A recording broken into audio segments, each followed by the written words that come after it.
Every bond hides a history, and every history carries its share of hurt. This is Cheating Stories Insights, where honesty bleeds straight onto the page. The sound of their laughter was still buzzing in my ears when I slipped quietly through the back gate. It was the kind of laughter that clings to you long after the noise dies. I kept walking down the still street, the smell of grilled meat sticking to my clothes, shoulders pulled tight. Nobody tried to stop me. Nobody even noticed I was gone. When I reached my car, I slid into the driver's seat and sat motionless, hands resting on the wheel like they belonged to someone else. On the passenger seat lay the crumpled sign. "Will work for food." The letters were hers. Thick, blocky, bold.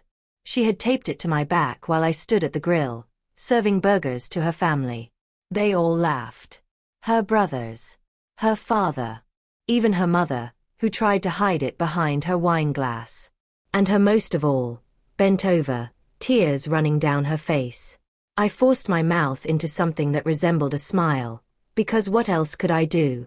I stared at that sign until my eyes blurred. Then I folded it carefully, almost with respect it didn't deserve, and drove home. I didn't close my eyes that night. Around midnight, she came in smelling of smoke and wine, babbling about what a great day it had been. I nodded without turning away from the muted glow of the television.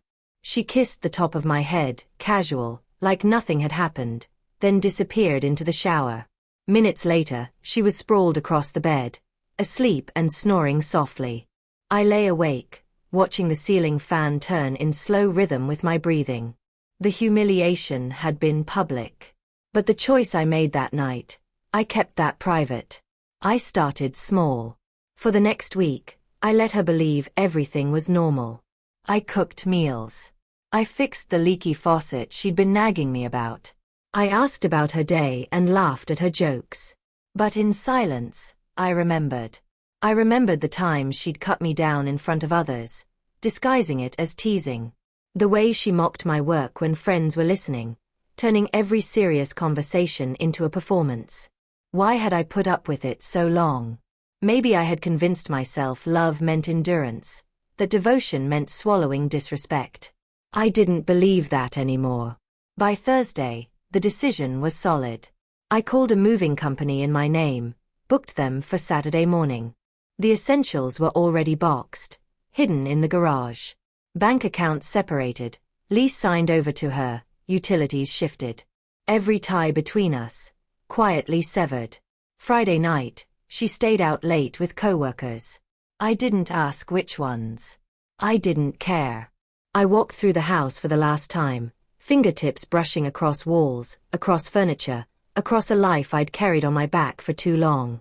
It didn't feel like home anymore. Just a stage I'd been performing on. At 7 the next morning, the truck pulled up. She was still asleep when the movers began carrying out the boxes. I poured coffee and sat at the kitchen island, waiting. At 7:42, footsteps on the stairs. A sharp gasp. What the hell is going on? I didn't look up. Moving. She blinked at the half-empty room. Moving. What do you mean, moving? I sipped my coffee. I'm leaving. Her voice climbed higher. Just like that. Without even talking to me. Finally, I met her eyes. Steady, flat. What's left to say? She floundered, watching strangers carry the couch through the door. This is insane. After everything.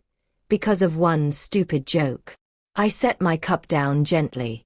Do you know what it feels like? I asked, voice low. To be laughed at by the people you served, welcomed, respected? To have the person you trusted most humiliate you like a child? Her lips parted, but no words came. I stood, crossed the kitchen, picked up the folded sign I'd kept all week, and placed it in her hands. She read it again, fingers trembling. I hope, I said quietly, it was worth it. Then I walked past her, stepped into the morning light, and didn't look back. By 9, the truck was full. I drove to my new apartment, a small place with bare walls and a view of the river. Sparse. Quiet. Mine. I sat on the floor with a cup of coffee and watched the water drift by. I thought there would be grief, regret, something. Instead, there was only stillness. Not emptiness. Freedom. I pulled the sign from my bag one final time, tore it into strips, and dropped the pieces into the trash. Outside, the river kept flowing, unbothered. And so would I.